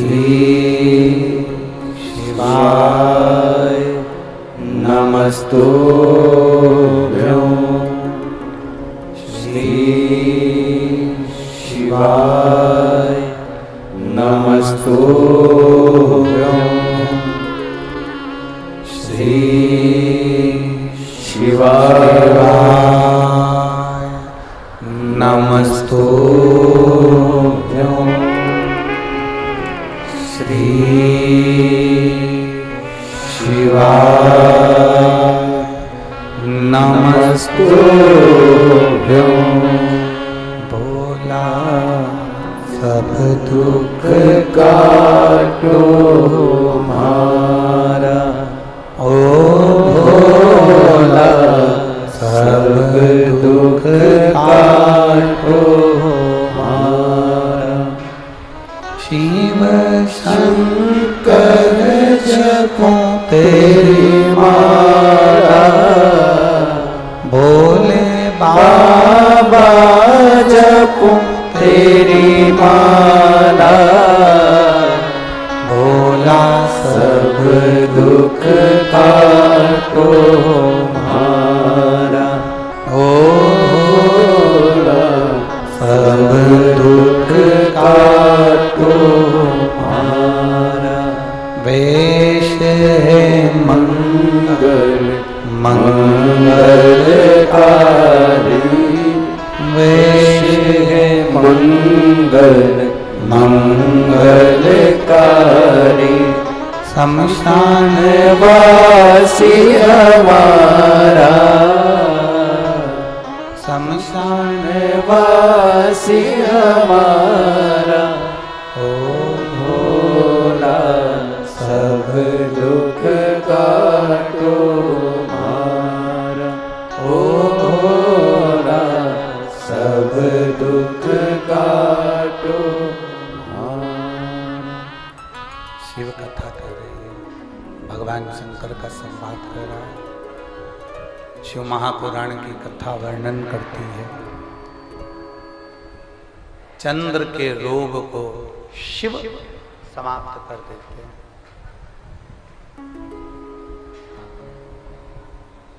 ऐसा दुनिया का कोई रोग नहीं जो मेरा महादेव समाप्त ना कर पाए।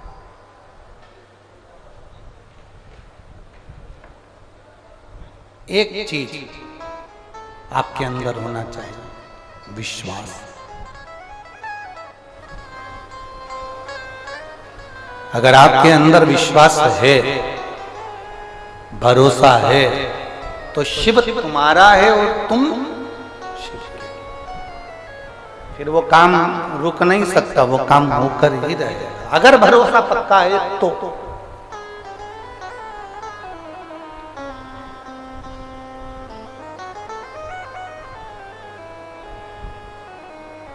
सुनील जी ने ये कथा कोई आज की बुकिंग नहीं है। सुनील जी आपकी कथा कई साल पहले बुक हो चुकी थी, कई साल पहले।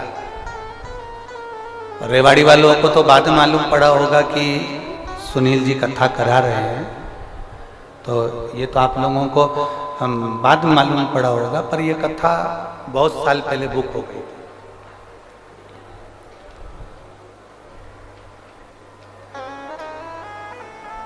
और हम तो कहते हैं कि ये कोई पूर्व समय का जो आपका प्रारब्ध है, पूर्व समय का कोई भगवान देवादिदेव महादेव का आपसे कोई संबंध रहा होगा सुनील जी, तो ये बाबा रेवाड़ी में आकर कथा का रसपान करा दिया। कहीं कृपा भगवान शिव की हुई है। और भगवान शंकर परीक्षा बहुत लेता है, बीच में जनरेटर बंद करवा देता है। बाबा है वो,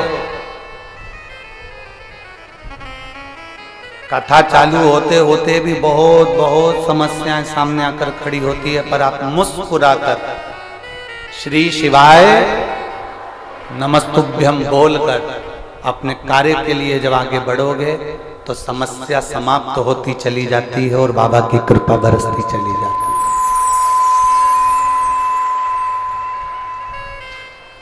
भरोसा रखकर, दृढ़ता, अनुष्ठान किया। दक्ष प्रजापति ने एक मीटिंग रखी,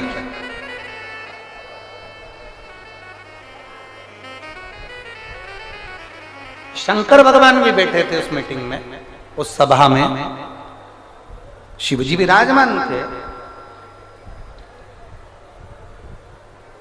दक्ष प्रजापति उस सभा में आया तो उसको प्रणाम नहीं करा भोलेनाथ जी ने, नहीं देख पाए। होता है कभी कभी, ऐसा नहीं है कि देख पाए।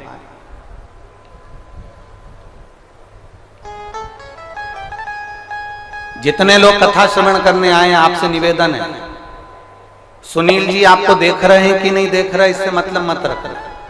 सुनील जी की पत्नी ने आपका आदर करा कि नहीं करा, उससे मतलब मत रखना। सुनील जी के बेटे ने आपको बैठने के लिए जगह दी कि नहीं दी, उससे मतलब मत रखना। उनकी बेटी ने आपका आदर करा कि नहीं करा, उससे मतलब मत रखना। आप कथा सुनने के लिए आया, आप यहाँ ये नहीं कि हमको बहुत वीआईपी व्यवस्था मिलना थी, हमको ऐसी व्यवस्था मिलना थी, हमें ऐसा रखना, ना ना ना। आप किसके भरोसे आए? जम जम के बोलो जरा, बाबा जहां जगह मिल जाए वहां बैठकर भगवान की कथा का रसपान ग्रहण करो, अपने जीवन को आनंदित करो। इस भाव में मत रहो कि कौन हमारा सम्मान कर रहा है, कौन अपमान कर रहा है, कौन क्या बोल रहा है, कौन क्या नहीं बोल रहा है। देखिए, मेरा देवादिदेव महादेव संसार में आप किसी का अनुमोदन करें ना करें, किसी का स्मरण करें ना करें, हमें पता नहीं, पर शंकर का स्मरण जरूरी है, बहुत जरूरी। अपनी जिंदगी में चार का होना जरूरी है, एक माता, दूसरा पिता, तीसरा गुरु और चौथा देव अधिदेव महादेव। इनका होना जरूरी है, ये ब्रेक का काम करते हैं। आजकल नई नई गाड़ियां आ रही हैं,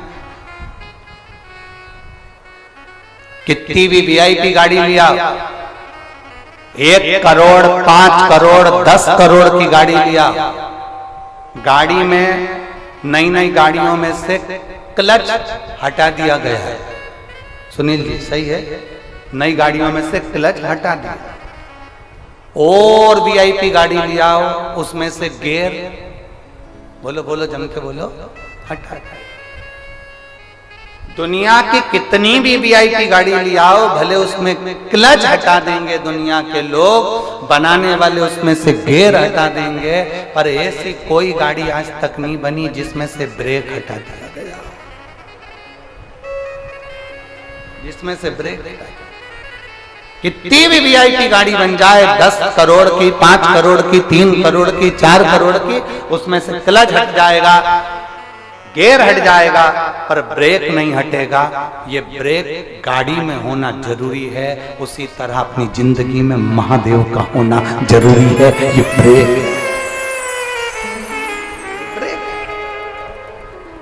ये बहुत जरूरी है हमारे जीवन के लिए, हमारी जिंदगी के उन्नति के मार्ग के लिए, हमारे जीवन के आगे के पहलू के लिए शिव का होना जरूरी। दक्ष प्रजापति समझ नहीं पाया, जान नहीं पाया।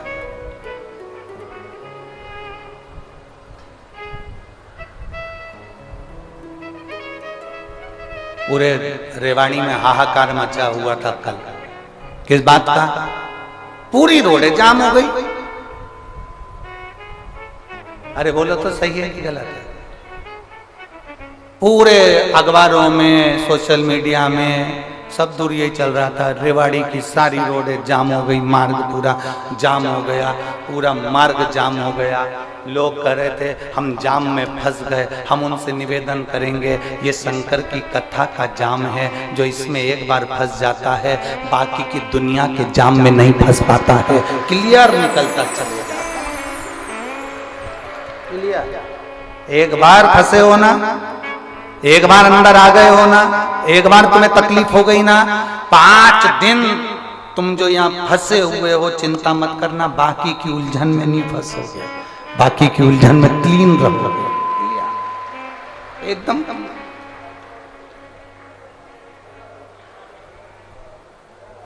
धारण करो शिव, धारण करो अपने भीतर भगवान शंकर के भक्त।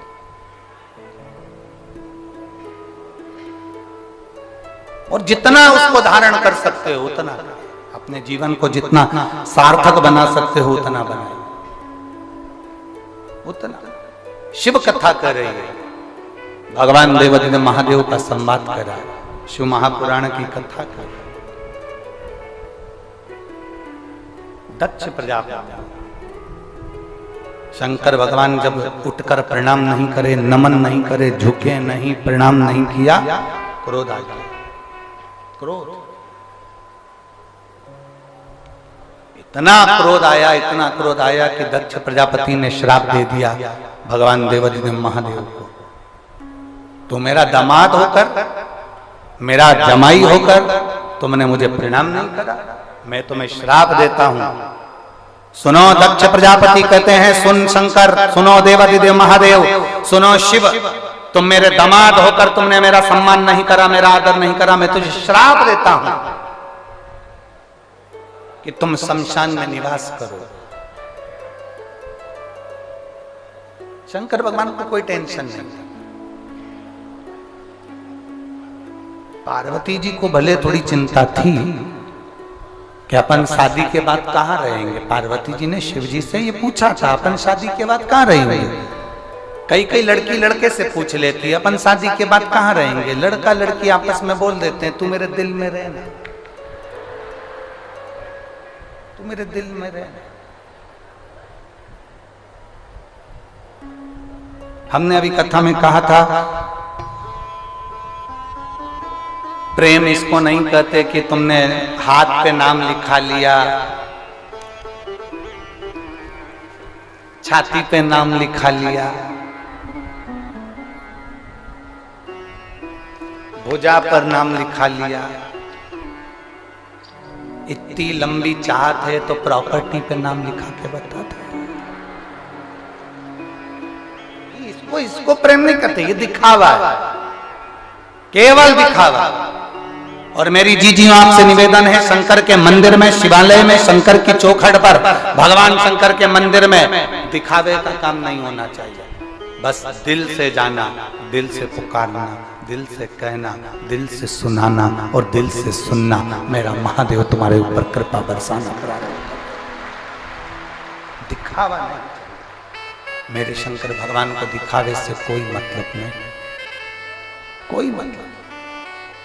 बोल बम का नारा है सारी समस्या का हल।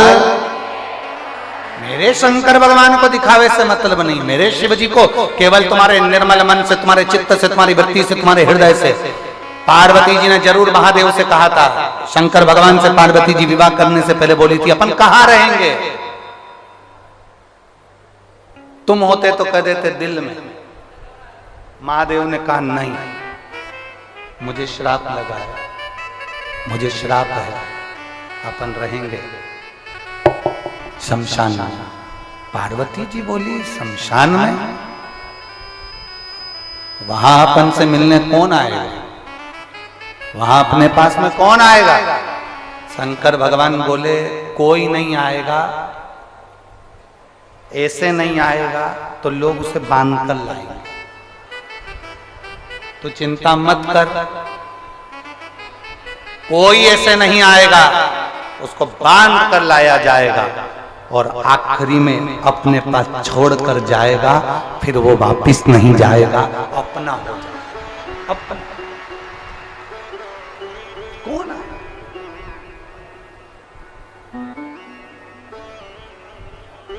और मेरे भोले तेरा सहारा है, मेरे भोले तेरा सहारा है, मेरी नैया का तू किनारा है, मेरी नैया का तू किनारा है।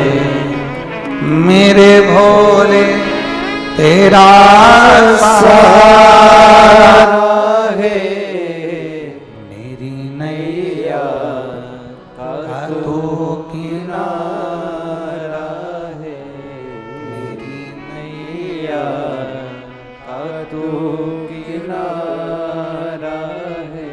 आप उसको दिल से पुकारेंगे, वो दिल से मिलता है। उसकी अविरल भक्ति हमें आनंदता का भाव प्रकट करती है। शिव कथा कर रही है,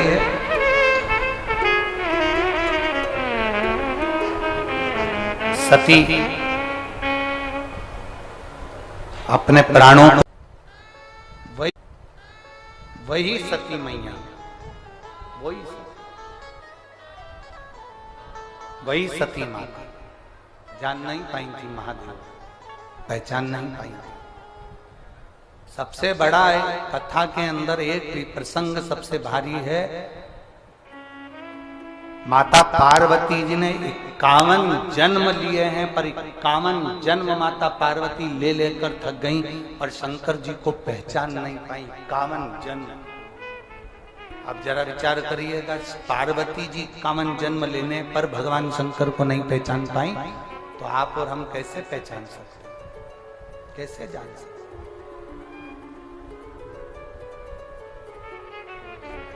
एक पत्र है,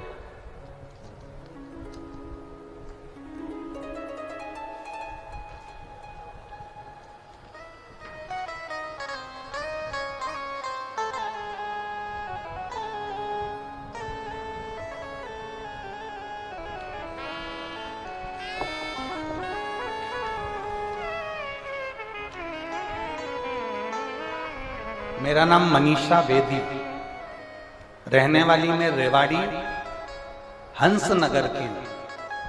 कहीं बैठी हैं? आप ही हैं? श्री शिवाय नमस्ते। बाकी साथ हिलाओ एक बार। श्री शिवाय नमस्ते। मेरा नाम मनीषा बेदी है, मैं रहने वाली रेवाड़ी हंस नगर की हूं। एक लोटा जल और सीहोर के रुद्राक्ष का वर्णन करना चाहता हूं। मेरी ननद प्रिया बेदी आई है क्या? प्रिया यही है। श्री शिवाय नमस्तुभ्यम। लिया इसको, लिया और पूरा दिमाग काम करना बंद कर दिया था। तब से उसका मानसिक संतुलन भी नहीं था और शारीरिक संतुलन भी नहीं था। शरीर से भी इतना काम नहीं बनता और माइंड उसका बिल्कुल काम नहीं करता। मुख से ज्यादा बोल नहीं पाती, समझ नहीं पाती, ध्यान नहीं दे पाती, सुन नहीं पाती। गुरुदेव, मैंने अलवर में आपके द्वारा की गई शिव महापुराण की कथा सुनी। फिर हम लोग सीहोर गए, वहां से रुद्राक्ष लेकर आए। तांबे के लोटे में उस रुद्राक्ष को डालकर शंकर जी को जल चढ़ाना और वो जल हमारी ननद को पिलाना प्रारंभ करा। गुरुदेव, उसने अपने मुख से कभी कोई शब्द नहीं बोला था। उसका शरीर काम नहीं करता था, उसका माइंड काम नहीं करता था, दिमाग संतुलित नहीं था। आज मैं बाबा के इस पावन प्रांगण में छाती ठोक कर कह सकती हूं कि अब मेरी ननन समझने लगी है और उसका दिमाग काम करने लगा और वो मुख से श्री शिवाय नमस्तुभ्यम कहने लगी। गुरुदेव, 35 साल के बाद मेरी ननंद ने अपने मुख से शब्द निकाला तो श्री शिवाय नमस्तुभ्यम निकाला। 35 साल तक वो अपने दिमाग से काम नहीं कर पाती थी। 35 साल तक उसका शरीर उठने बैठने के भी लायक नहीं था। शिव तत्व है, शंभु हो।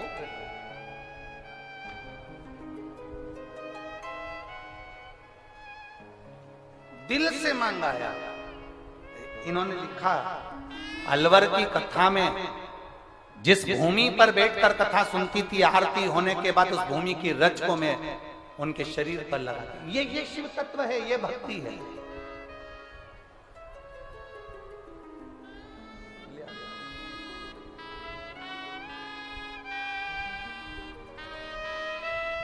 पैंतीस साल के बाद इसका शरीर इतना काम करा है और माइंड इतना काम करा है। जोरदार ताली बजाएं इस बेटी के लिए।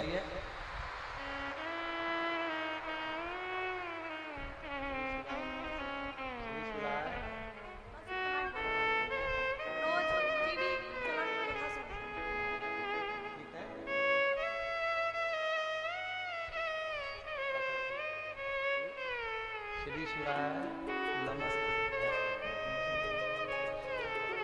जोरदार ताली बजाएं बच्चे के लिए। बहुत बहुत सारा।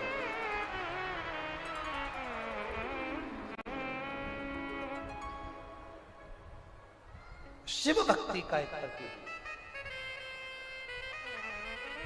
एक लड़के ने एक प्रश्न किया था, गुरुजी क्या शंकर भगवान की कथा सुनने से क्या हमारे को फल की प्राप्ति होगी? हम कहते हैं अगर दिल से सुनी है तो बाबा क्यों नहीं देगा, क्यों ना देगा। यहाँ ये इतने पत्र जो है ना, ये मेरा नाम दयावती, स्वर्गीय विजेंद्र, गांव चांदपुर, जिला फरीदाबाद, राज्य हरियाणा से हूँ। कहीं बैठी हैं? अगर कहीं बैठी हो तो हाथ हिला सकते हैं। मेरा नाम दयावती, स्वर्गीय विजेंद्र, गांव चांदपुर, जिला फरीदाबाद, हरियाणा से। कहीं बैठी हो तो हाथ हिला सकते हो। गुरुदेव, पति की मृत्यु के बाद में कोई कमाने वाला नहीं था। पूरी जिंदगी व्यर्थ की जा रही थी। करे तो करे थे। तब किसी की भी सरकारी नौकरी नहीं थी। मेरा छोटा बेटा अजय, जो कई सालों से नौकरी की तैयारी कर रहा था, पर उसकी भी नौकरी नहीं लग पा रही थी। गुरुदेव, आपके वचन पर भरोसा रखकर शंकर भगवान को एक लोटा जल चढ़ाना प्रारंभ करा और बाबा की कृपा से मेरे बेटे की आर्मी में सरकारी नौकरी लगी। मैं बाबा को धन्यवाद देने के लिए आई। दूसरा पत्र है, मेरा नाम सुनीता देवी, जिला अलवर राजस्थान से आई हूं। कहीं बैठी हो तो हाथ हिला सकती हैं। मेरा नाम सुनीता देवी, अलवर राजस्थान से आई हूं। गांव है शाहजहांपुर से आई हूं। गुरुदेव, मैं बाबा की कथा का क्या वर्णन करूं। मेरे बच्चे का नाम सुनील सैनी है और वो 18 वर्ष का हो गया और उसके मन में एक ही प्रसंग था कि मुझे सरकारी नौकरी करना है। तो मैंने मेरे बेटे से बस इतना कहा कि वो सीहोर वाला महाराज कथा है, एक लोटा जल महादेव को चढ़ाना प्रारंभ कर। और बाबा की कृपा का मैं क्या गुणगान करूं गुरुदेव। मेरे बेटे का 27 अक्टूबर को आर्मी में ज्वाइनिंग हो गया है। मैं बाबा को यहां धन्यवाद देने के लिए आई हूं। तीसरा पत्र देखिए,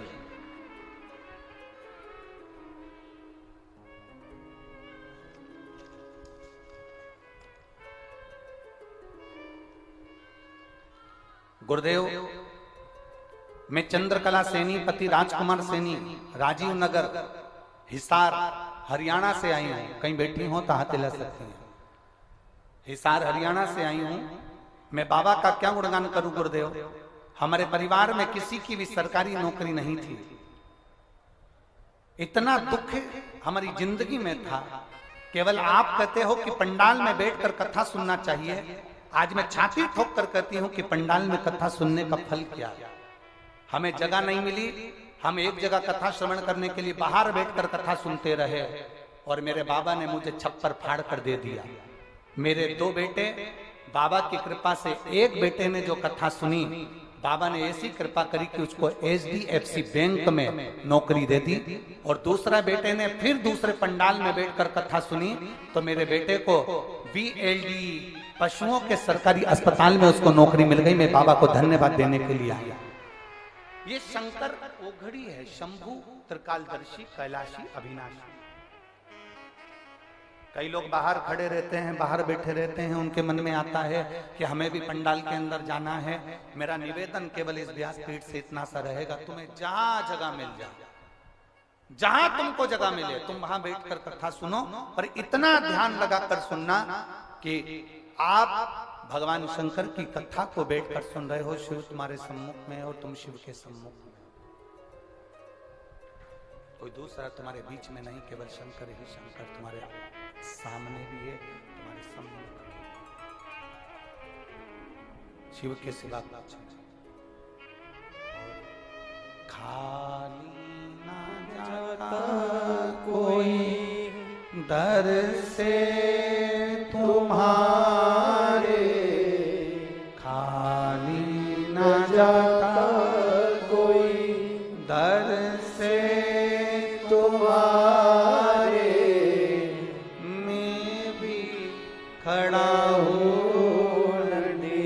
बाहे पसारे, अपने हृदय से लगा लो, लगा लो, गिरा जा रहा हो, उठा लो, उठा लो, भोले अपने दर से अब तोड़ा डालो, गिरी जा रही हो, उठा लो, उठा लो।